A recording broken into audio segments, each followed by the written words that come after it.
Tonight in 7 News, scenes reminiscent of 2011. Toowoomba's CBD underwater, evacuations as the Lockyer Valley and Grantham flood again. Towns isolated, homes flooded, how high will it go? From Ipswich to Logan to Brisbane and Gympie, the towns and suburbs under threat. Dozens of rescues inland as drivers run the gauntlet. On the coast, wild weather whips up waves and sea foam. Russian missiles bombard Ukraine's capital.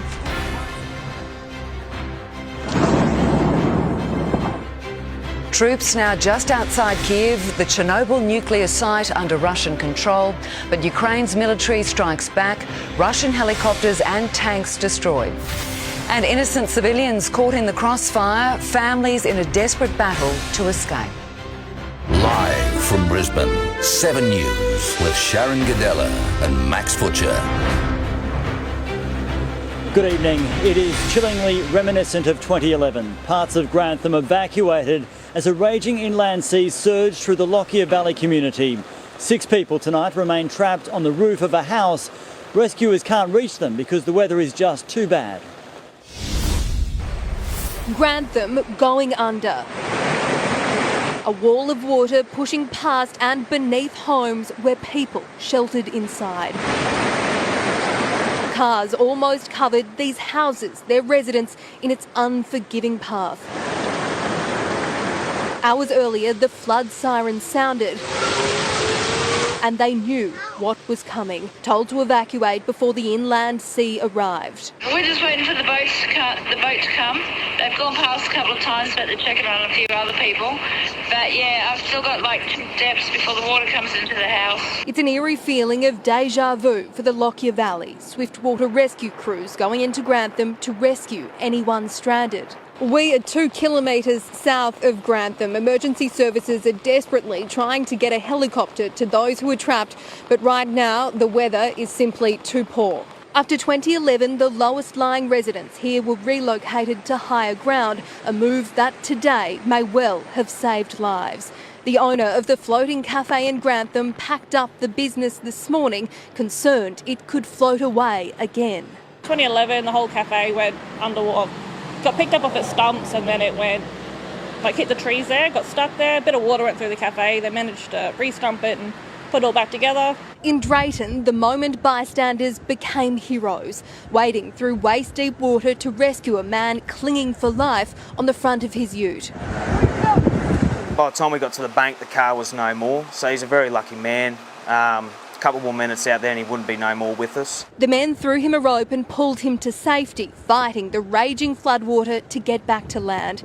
The rain all came from Toowoomba, the garden city, with more rain than any green thumb wants, 170 millimetres before 9 a.m. Rooftops were safe, shops weren't. Poor old Rose again. Floodwaters raced down roads and spilled into CBD stores. I just had bad thoughts of 2011 coming through again. So did drivers on the range. All that water washed down to Withcott, sweeping through the main street, surrounding homes and businesses at the bottom of a drenched city on a hill. Mother Nature left her mark on Helidon too, these residents saved from raging floodwaters. Well, it just came out so fast, it was just like walking along the grass. I walked across to the kitchen window and all I could see was water everywhere. And so Pete said, come on, we got to get out. Now on higher ground and hanging on to hope. You worried about what you might go home to? Oh yes, definitely. I've got a cat there that I'm very worried about. People living at the Helidon Spa Resort decided to evacuate. Oh my God, it's broke. The riverbank broke. These scenes, these sounds, too close to the horrors of 2011 for the residents here. As we go to air tonight, rescuers are in Grantham trying to reach those people who are trapped. A resident I spoke to in the past hour, she says that the water is still rising. We expect those people to be brought here just outside of Grantham once they are rescued, but with helicopters unable to get in and the water so strong, it will be a difficult mission. I'll have updates for you throughout the bulletin. And of course, we're all hoping for the best. Thanks for that, Emily. Meanwhile, flooding is now expected here in the Brisbane River, starting on tomorrow's high tide. The Weather Bureau says minor levels, nothing like 2011, but also the Bremer at Ipswich, which could exceed moderate flood levels tomorrow. And still, this deluge continues. The front wheels hung on, but not for long. The station wagon floating away at Zillman's Crossing in Caboolture, a family inside had been freed. There were fears people were missing as a day at the park turned dangerous. Two emerged from Caboolture's Centenary Lakes Park. Swiftwater rescue crews went in to search for others, but it was a false alarm. The saturation created by dangerous, slow-moving thunderstorms parked over Greater Brisbane, the north side, south side and west. Since many catchments are now saturated, there is a high risk of dangerous and life-threatening flash flooding. Parts of the southeast experienced nearly half a metre of rain since midnight. Hundreds of roads are cut, including the state's lifeline. The Bruce Highway closed in 2 spots. It's likely to remain so for 24 hours, leaving Caboolture and Morayfield isolated. The best thing our community can do to help us at the moment is to not go out in this weather and to stay where they're safe. Because suburban creeks are now raging torrents. At 2nd Avenue Bridge in Marsden, drivers gambled halfway through before realising there was no way through. Just go the other way. There's 2 or 3 different ways for him to get around. At Greenbank on Goodna Road, hundreds of motorists took the risk. At Springfield on the Centenary Highway, so many ignoring warnings, making more work for rescuers. With barely any breaks in the rain, the workload for these Swiftwater rescue crews today has been absolutely relentless. They get done with one job like they've just done here at Stony Creek, and it's pretty much straight off to the next one. Close to 50 rescues and counting. Any one of those jobs is too many.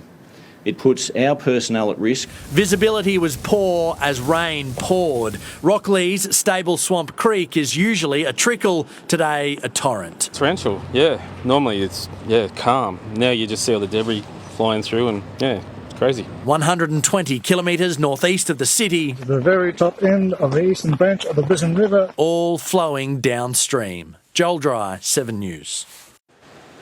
Authorities are scrambling with 19 of the southeast's 25 dams at or over capacity, and in an unexpected move, SEQ Water will tonight start releases from Wivenhoe Dam. The level is rising far more rapidly than anyone expected. This morning it was below 60%, now it's almost 68%. Dam operators had said they wouldn't release water until it reached 80%, but with 2011 still fresh in their minds, they're no longer prepared to wait. In a week, the combined water grid has risen by more than 8% to 76%. Quite incredible. Let's go to Caitlin Stedman now. Caitlin, the Albert River is also rising tonight at Logan. Max, here at Wolfdean, the water is coming up rapidly with a minor flood warning now in place. The river is about to hit 5 metres and could soon exceed 6 metres. There's also now a major flood warning for the Logan River, with many roads now closed. But despite all the rescues, all the warnings, so many drivers continue to risk floodwaters. Here, a woman ignored road closure signs to charge ahead, only to realise she couldn't make it. She had to call for help and is now safe, but exhausted and increasingly frustrated. Rescue crews are urging others to stay out of the water. Thanks, Caitlin. Well, Georgia Costi, the Redcliffe Peninsula has also been in the firing line.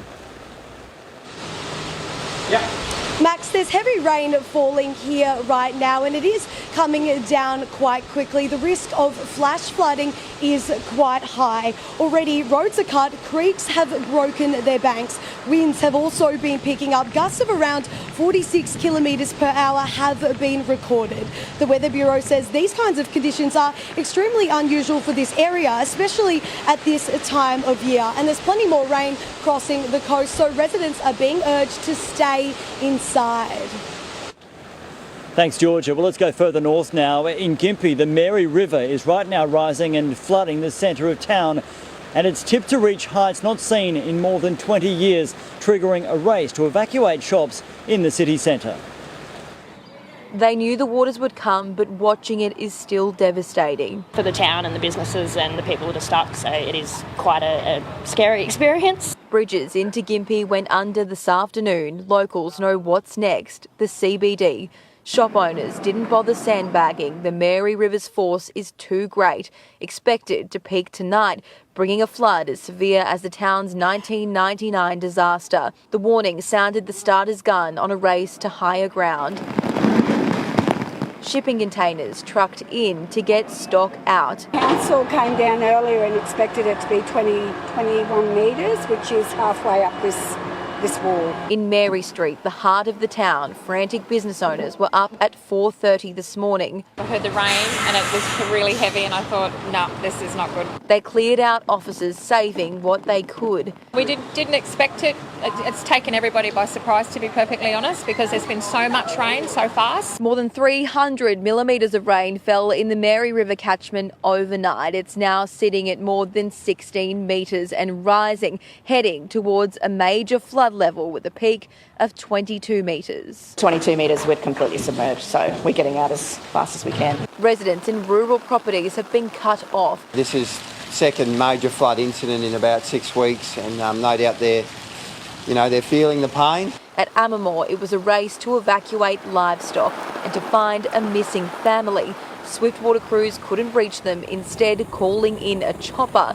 Lifelight picked up 5 people and a dog who were stuck in a home surrounded by rising waters. The fate Gympie now awaits. The waters here this evening are rising incredibly quickly. As you can see, the water is up to almost the ceiling of these businesses in the CBD. There's a roundabout under that water. That went under in just over an hour this afternoon. When the Mary River floods, it floods incredibly quickly. But the locals know that and they are prepared. They're ready for what's to come, but also incredibly nervous of what could happen overnight and just how high the river will rise. And such a massive clean-up ahead. Thanks for that, Anna.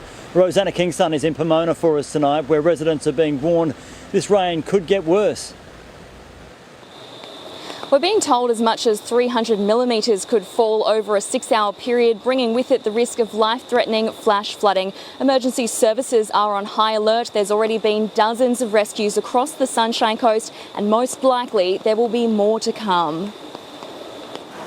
They must be exhausted by now. Still, there's swift action in these swiftwater rescue crews to the rescue of another couple stuck in floodwaters. The pair was plucked from a bitumen island, piled into a boat and paddled out. I don't think I've been frightened before like that. It was quite frightening, terrifying. Catherine and her husband had stopped for a rest last night. There was literally one puddle, sweetie, one puddle there. Thought fine, went up, parked. 5 hours later, woke up to keep going. Water everywhere. I was just, look at it. At Kuran, more than 200 millimetres has fallen since 9 a.m. Udlo and Maroochydore have seen 129 millimetres. At Coolum, 128. Nowhere for guests to park. Australia Zoo was shut. Beaches have been battered, many of them closed. The hinterland hammered. This is Whopper Dam roaring. At Imbil, the rainfall split the road in two.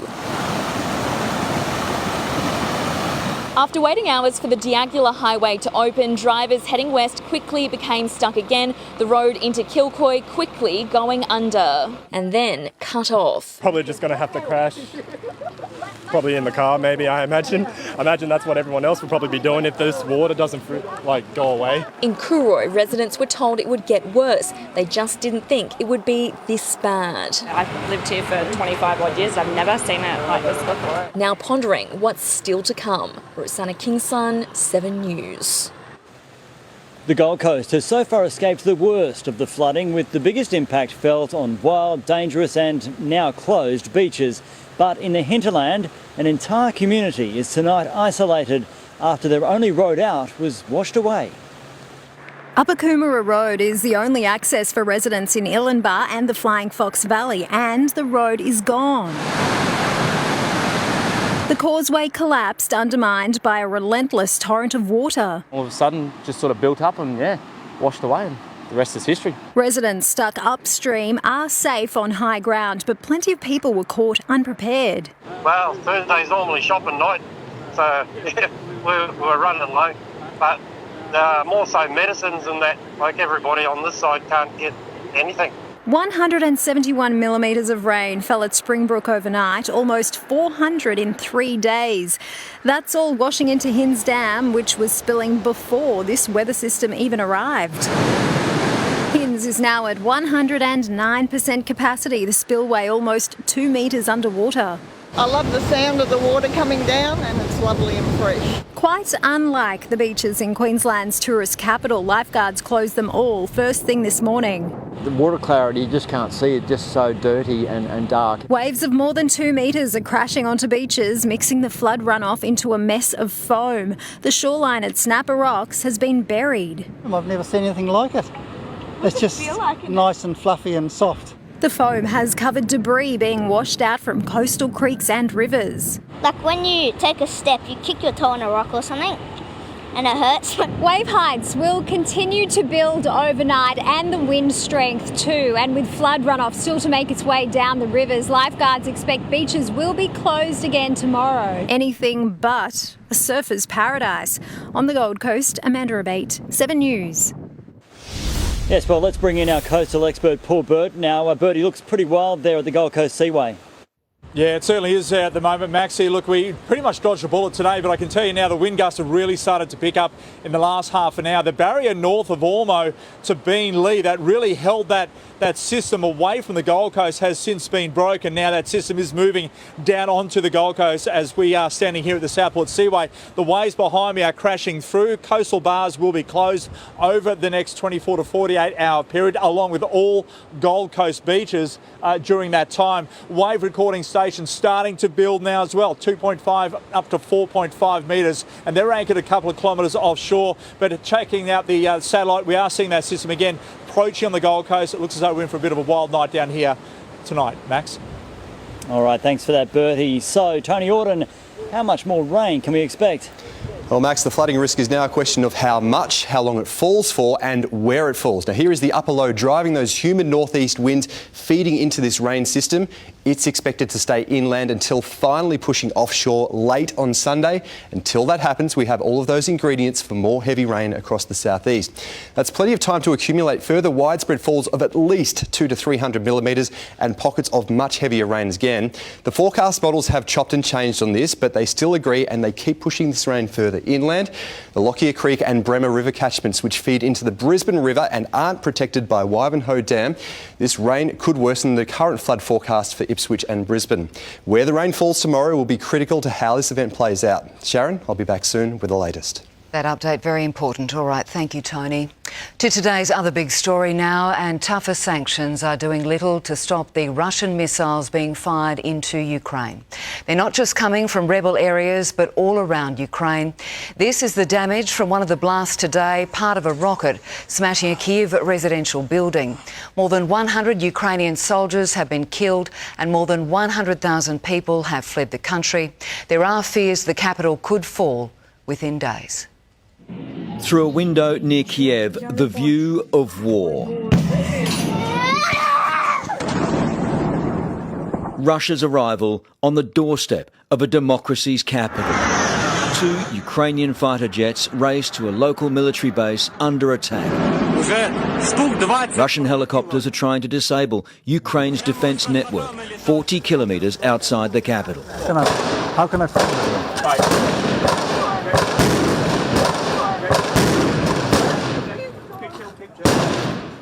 And suddenly realised that, we had stumbled upon and we'd encountered that forward group of Russian special forces that had been put into that base just a few hours before by helicopter.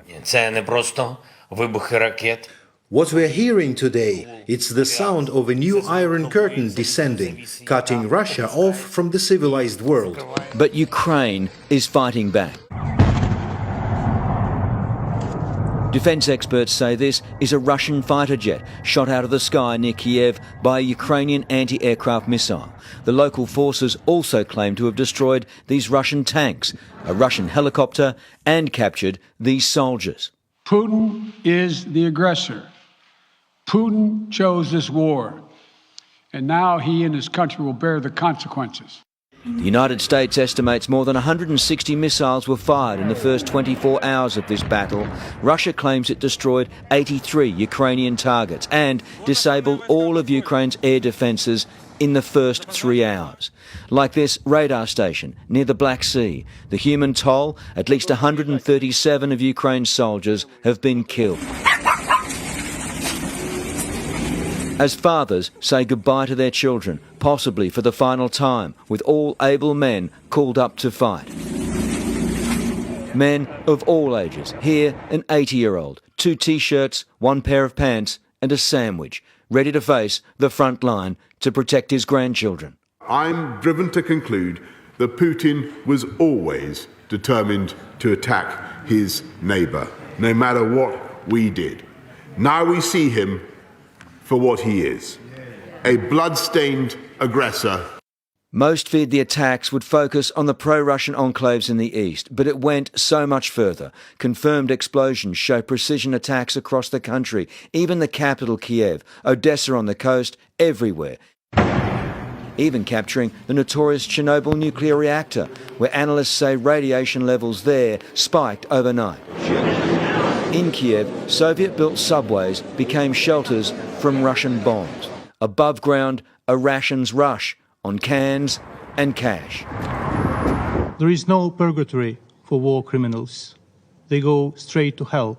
The US, UK and EU are imposing new sanctions on more than 100 Russian banks and companies. Now we have to meet the moment. We will hold the Kremlin accountable. The package of massive and targeted sanctions will have maximum impact on the Russian economy and the political elite. They'll be stopped from trading in US dollars, British pounds and Japanese yen. But critics say it's still too soft a sanction.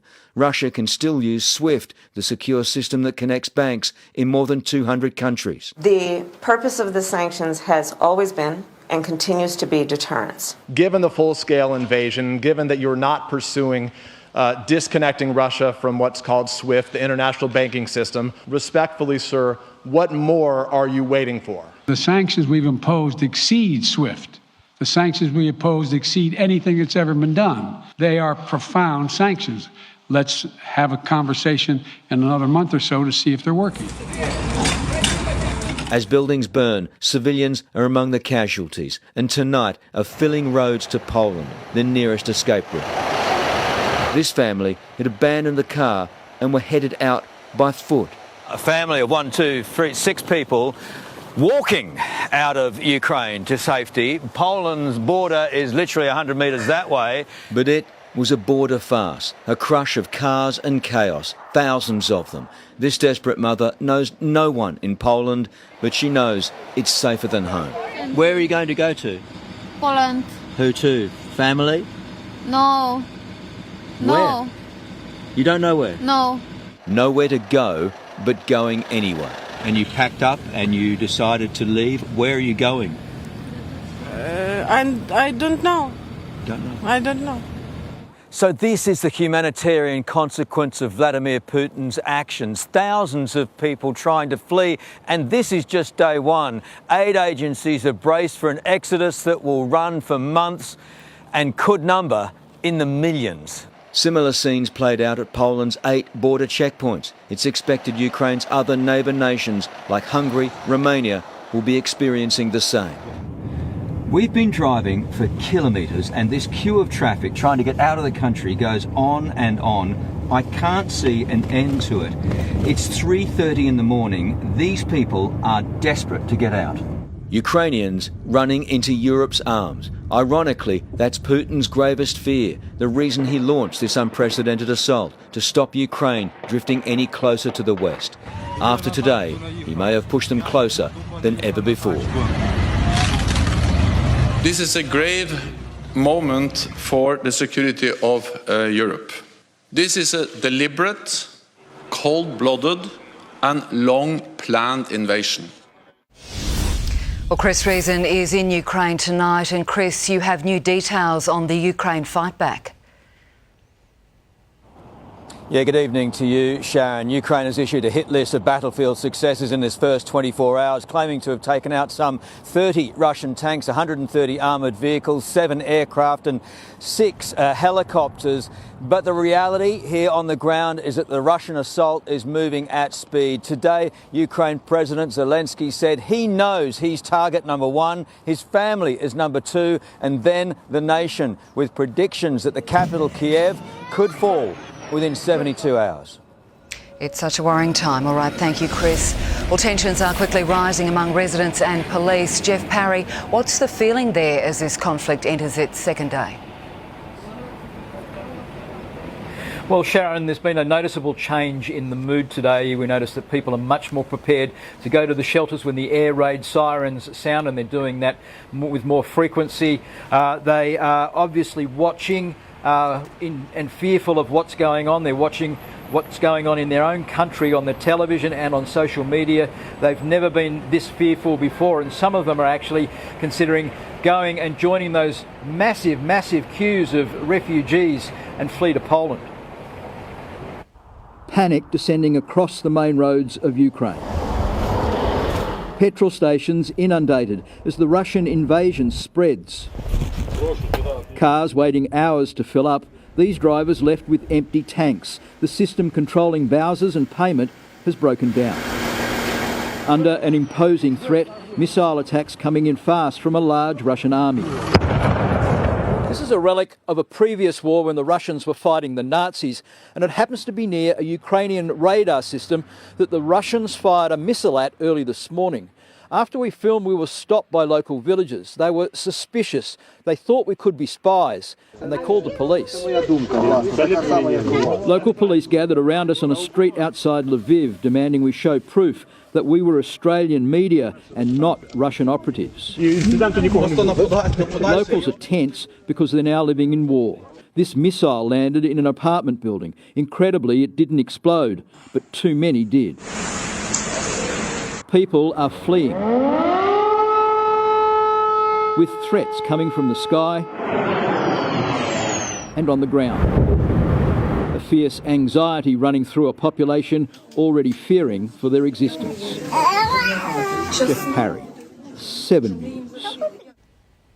The Prime Minister is tightening Australian sanctions on Russia, joining the global push to cut off the Kremlin. Medical supplies are tonight on their way to the conflict zone as leaders here call on China to get involved. The bombs are falling a long way away, but they still pierce the hearts of Ukrainian Australians like these. 40,000 here now, soon to be more. Visa applications of all Ukrainian citizens have been put on the top of the pile. Endorsing Scott Morrison's description of Vladimir Putin. I call him a thug. Today offering more support to Ukraine, non-lethal military equipment, medical supplies and money. Ratcheting up sanctions against President Putin, his military chiefs, billionaire oligarchs, all members of the Russian Duma. Now extended to its war ally, Belarus. And wanting all international sporting events in Russia cancelled. I commend those Australians who are saying they won't participate in anything that is occurring in Russia this year. Praising leading nations for speaking with one voice against Russia's invasion, except one. I particularly have been concerned at the lack of a strong response from China. Concern verging on anger as China eased import restrictions on Russian wheat overnight, allowing more in. You don't go and throw a lifeline to Russia in the middle of a period when they're invading another country. We support the actions that the federal government have done. Defence Minister Peter Dutton going much further, demanding President Xi break his unholy alliance with Russia and not only condemn the invasion, but step in to stop it. President Xi is probably the one world leader who can actually pick the phone up to President Putin to tell him that this is a catastrophic mistake and he should withdraw. That hasn't happened. President Putin was a conspicuous visitor at the recent Beijing Winter Olympics, meeting President Xi before attacking Ukraine. The Chinese government will be assessing, how much leverage they have over Putin at the moment. China's foreign ministry accuses the US of having fanned the flames of war in Ukraine. The person who started the fire should think about how to put out the fire. Aiming that at President Biden. Well, Russia's heavy-handed approach has been met with swift reaction from global superpowers. Ashley Mullaney, the United States is leading the charge. Sharon, the US and Western allies are looking to make an international pariah of Vladimir Putin with these sanctions designed to cripple the Russian economy. We have seen President Biden speaking today, reaffirming that he will not be sending American troops into Ukraine, but he has deployed a further 7,000 to bases in Germany to help protect NATO territory. This as concern grows for the safety of Ukraine's President Zelensky, believed to be Russia's #1 target. But what we do know, and part of the Russian plan has been to put Kyiv in danger, to assault the capital, to go after other major cities. You're convinced Putin's going to overthrow this government? I'm convinced he's going to try to do that. As President Biden deals with this crisis, his predecessor Donald Trump has released a statement saying that this wouldn't have happened on his watch. As the situation deteriorates in Ukraine, protests have broken out in cities across Russia, with over 1,000 people arrested by Russian police. Their futures tonight uncertain too. Sharon? Yes, indeed. All right. Thank you, Ashley, in the US there. And dozens of Ukrainians, Russians and Australians have come together in an emotional rally at King George Square condemning the war and Putin. Almost all have relatives in Ukraine. Many, like Tanya Brensner's sister, are trying to escape to Australia. It's a young family of her husband and her daughter that's trying to flee the country. 13,000 people who were born in Ukraine now live in Australia. Nearly 50,000 have Ukrainian ancestry. The southeast is facing a weather emergency tonight. More from the flood zones and the latest warnings soon. The latest on cricket legend Rod Marsh after his major heart attack, live to Bundaberg where he's recovering. Details on the promising COVID trend in Queensland schools. And before weather, all power to them, the outback town with 63 million reasons to smile.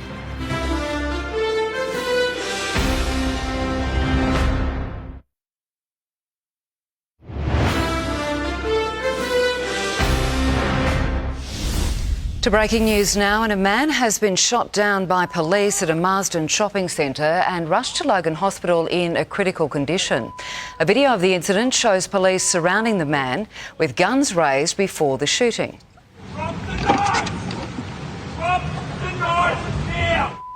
Police say they were responding to a disturbance at 4:45 p.m. when the incident happened and wouldn't provide more information at this time. Queensland has recorded another 7 deaths and 5,440 new COVID cases. That's down on yesterday, and there's more good news. It's pleasing to see that the number of children testing positive is starting to come down. 350 people are in hospital, 30 are in ICU. A court has heard lawyers for the newspapers in the Ben Robert-Smith case told an SAS soldier they wouldn't seek to have him answer self-incriminating questions if he agreed to be their witness. The papers want him to testify about a 2012 mission, but the court heard they had information the soldier was himself involved in an alleged killing. Robert-Smith's lawyer suggested a deal had been struck for the soldier to avoid being asked about that. The veteran is suing over stories suggesting he was a war criminal. He denies any wrongdoing. The cricketing world is rallying behind legendary Australian wicketkeeper Rod Marsh, who remains under sedation in Bundaberg after suffering a heart attack. Pat Welsh is in Bundaberg and reports his family is by his side. Sharon, the skies over Bundaberg right at the moment match the mood here. There was a solemn group of Bulls greats arrived for this, one of their major fundraisers of the year, where Rod Marsh was expected to be the prime guest speaker that I was interviewing a little later on tonight. Instead, he's in a great fight, as we know. Look, at the family's behest, the players up here have maintained a dignified silence. They're waiting to hear the latest. The Australian captain, though, did make his feelings felt about one of the greats of the game. His outlook on the game, it's quite refreshing in that role as the head selector. He's very relaxed. He's backed players in, doesn't take things too seriously. So, great guy. Just wish him all the best. The power brokers of the Bulls Masters, I refer to Jimmy Maher, Alan Border, Darren Lehman, have been constantly at Rod Marsh's bedside. I'm hearing that they will slowly ease him from sedation over the weekend, where we just hope for the best. Look, I speak on behalf of all cricket fans here tonight, that we know what a great fighter he was on the field, but as I said, he is in the fight of his life right at the moment. We do hope he's going to be okay. All right, thank you, Pat. We have developing news on Queensland's flood emergency. Next, it's reminiscent of 2011. More from Grantham as the town again faces a flood emergency. The Premier's personal popularity tumbling as Queensland's integrity crisis bites. And the Queen scales back again as she battles COVID.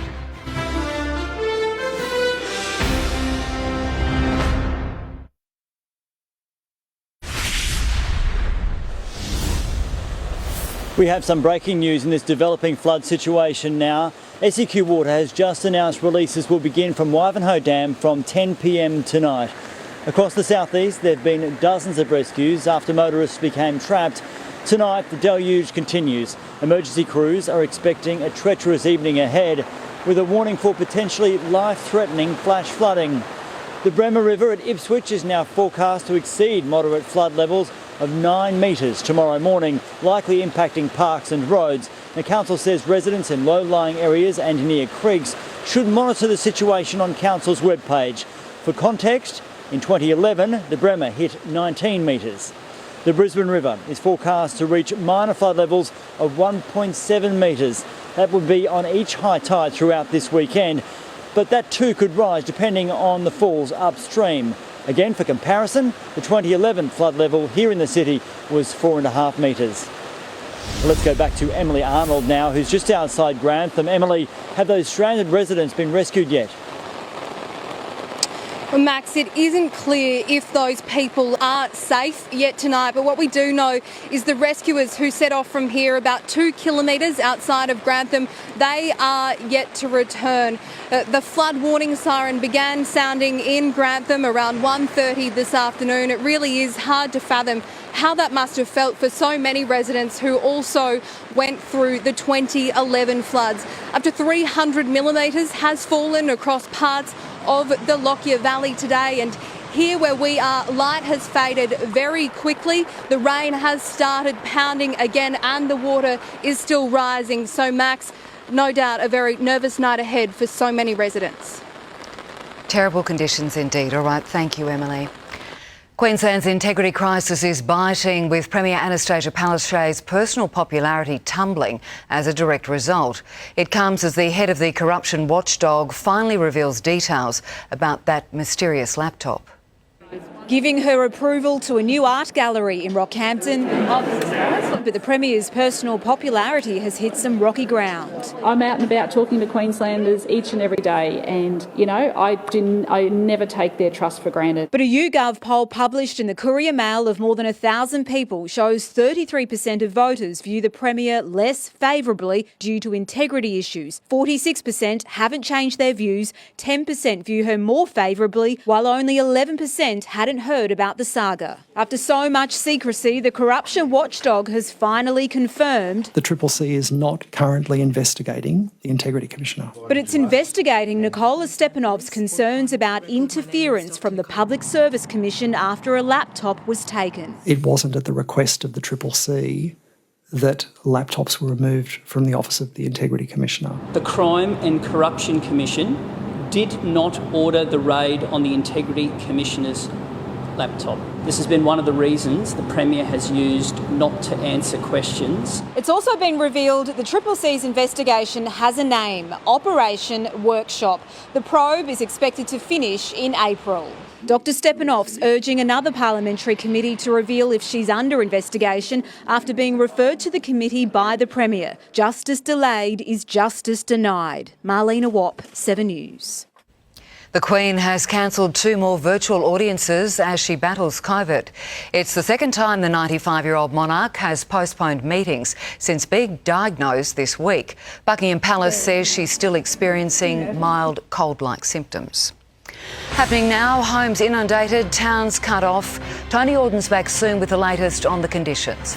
Also, an Australian mother's desperate race to save her baby stuck in the middle of the war zone. Smash and grab watch as thieves take a sledgehammer to a jewellery store shopfront. And a $60 million win for a syndicate from an outback town.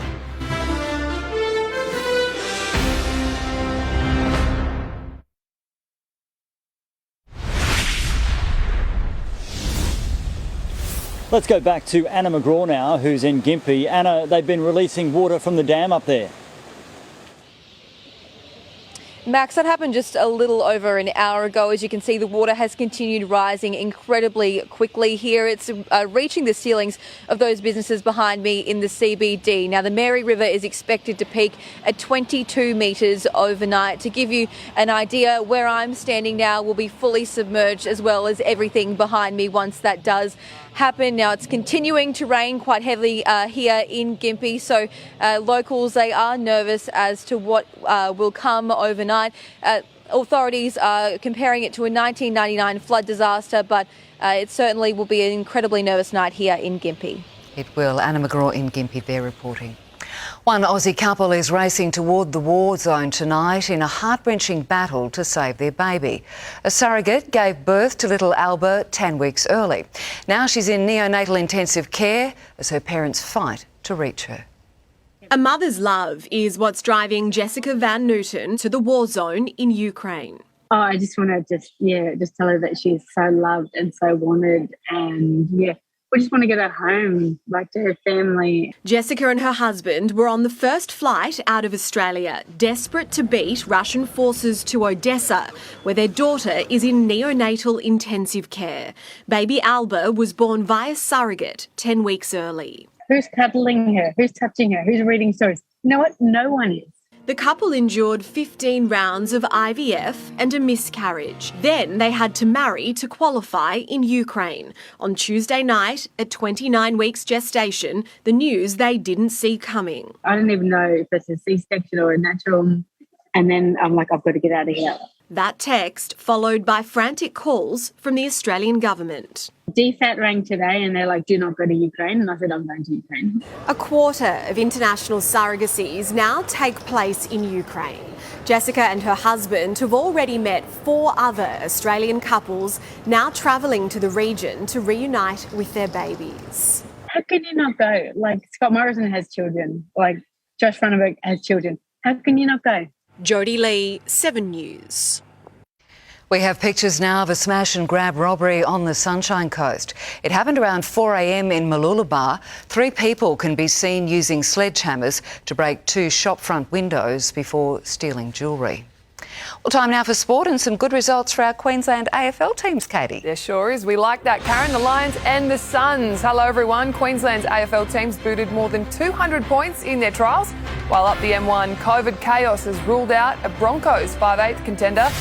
And tennis, latest Super Brat finds out his punishment or his meltdown.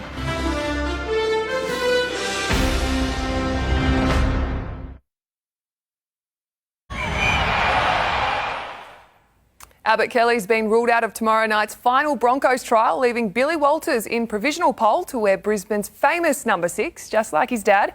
While COVID symptoms cruel Kelly for the Cowboys clash, it's a special homecoming for teammate Jordan Pereira.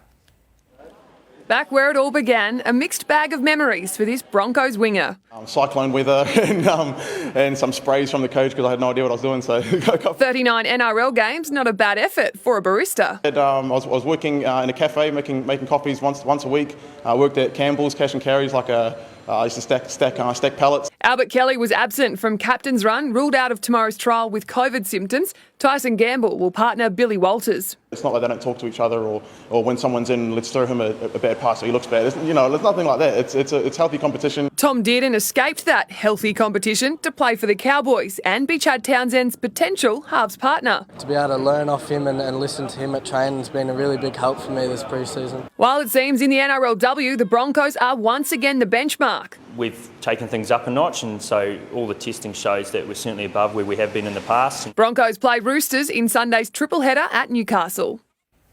Lions coaches have shrugged off an 89-point obliteration of the Crows, instead beaming about the comebacks of Cam Rayner and Noah Answorth in their first AFL hitouts in almost 12 months. The locals also impressed in today's trial matches, booting 11 to pull the plug on the power, while Brisbane had 10 different goal kickers. The Carraro curse claimed Rayner, Hipwood and Gardner last year. Oh, Joe Danaher going back through the traffic. No wonder his heart and mouth stuff when Dan Rich was forced off in the second quarter. Courage there from Daniel Rich. Blood real straight up, called by the umpire. He did cop a knock to the nose and he had the plugs in, which is never pleasant. By the time he returned, the Lions had almost tripled Adelaide's score. 21 goals in total. McStay booted 4. Cameron, Danaher and Jared Berry 3 as Brisbane kicks 7 straight after the big break. Answorth picks up the loose footy, shot on goal. He was one of the comeback kids alongside Cam Rayner. Their hit out plus club rookies, the Darcys, Fort and Wilmont, catching the coach's attention. Play together means building connection, and that was a real focus outside the scoreline. All reports from our bench told us that they were calm, composed and brought great energy. Marbor Choles slotted 3 as the Suns down Brisbane's round 1 opponents, Port by 21 points. End-to-end stuff from the Gold Coast Suns. And the AFL's given the green light for Collingwood's Mason Cox to wear special prescription glasses this season. Ben Davis, 7 News. After more than 6 years at the top, Novak Djokovic loses his world #1 ranking on Monday after a shock straight sets defeat to qualifier Jiri Vereli at the Dubai Championships. The sport's latest super brat, Alexander Zverev, been slapped with a $56,000 fine and will lose all ATP ranking points earned at the Mexican Open for his racket-smashing meltdown on the umpire's chair. Not enough, Sharon? Costly, wasn't it? All right, thank you, Katie. Powerball winners are celebrating a $60 million bonanza. Next, winners are grinners. Hear from those who hit the jackpot. And all eyes on where the rain falls over the next couple of days. I'll have the forecast and latest warnings coming up next.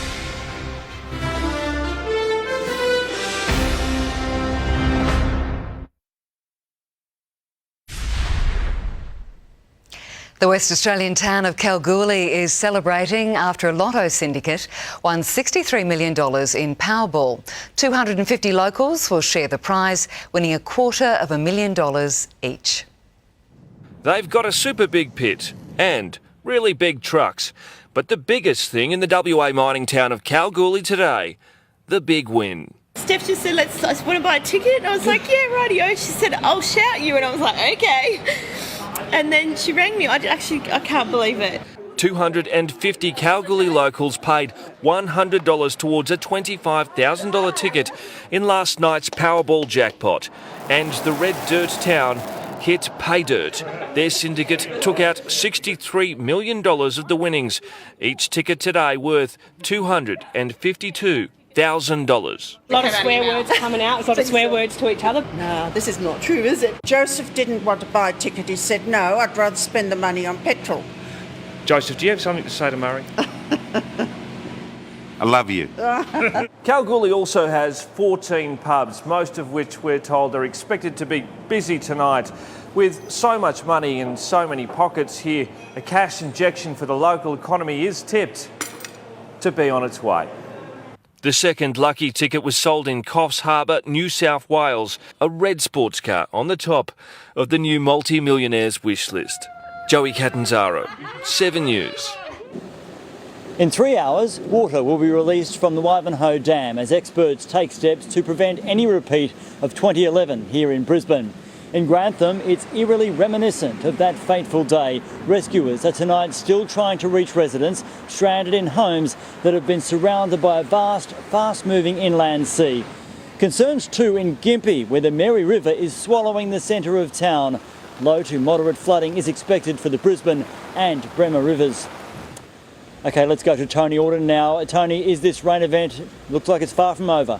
Yes, Max, we can expect more heavy rain across the southeast until Sunday afternoon. It just depends on how much rain and where it falls in that time as to how bad this flooding will get. Today, we started the day with severe flash flooding and storms up towards 1770 and Bundaberg. Vivid colours on the radar as a large band of rain swept past Gympie and the Sunshine Coast, then pushed inland towards Toowoomba and the Lockyer Valley. This evening, we still have moderate to heavy rain streaming in across Moreton Bay, past Brisbane and into Ipswich, into those inland river catchments that are the biggest concern. Now, looking ahead, we still have all of those ingredients for more heavy rain across much of the southeast tomorrow, anywhere from Bundaberg all the way down towards the southern border. That looks more likely to contract south to the Gold Coast from late tomorrow into early Sunday, before eventually clearing away and easing to showers late Sunday into Monday as an upper low driving this event finally clears offshore. In that time, we could still accumulate widespread heavy rain. I'll say 200 to 300 millimetres here, but I wouldn't be surprised if we saw smaller pockets pushing well over 500 millimetres, and that is already on top of flooded areas. A big concern, that rain should still fall well inland. Now, Wivenhoe is currently at 67% at the moment and will help protect Brisbane from water in the upper Brisbane River, but more rain into the Lockyer Creek and Bremer River here will lead to higher flood heights for Ipswich and Brisbane in coming days. Wivenhoe does not protect us from these rivers here. To the forecast, in northern Queensland tomorrow, sunny and hot for Cairns and Townsville, while Mackay could see an afternoon shower. Heading south, showers for the Capricornia, then severe storms possible from about Bundaberg further south, with heavy rain more likely from the Fraser Coast south along the ranges. In the southeast, we can expect more of that heavy rain, widespread totals pushing over 200 to 300 millimetres, that risk of flash flooding and river flooding, moderate flood heights for Ipswich. Gold Coasters, I think that rain will be lighter until later in the day. Boaties, forget about it, strong winds, huge seas and likely a lot of debris from those coastal rivers. So in Brisbane, rain and possible heavy falls, 21 up to 25 degrees, minor flooding around the morning high tide at 5:49am, the height around 1.7 metres. For reference, 2011 was 4.5 metres, much higher. Now looking ahead, the heavy rain likely clears late Sunday, then back to showers on Monday. We could even see a little bit more sunshine into early next week around Tuesday and Wednesday as we heat back up into the 30s. Now we need to really watch where that rain falls over these catchments in the next couple of days. Focus of our attention. All right, thank you, Tony. And that is all from us this Friday on a very busy news day. We will keep you updated throughout the weekend. From all the team, have a good night.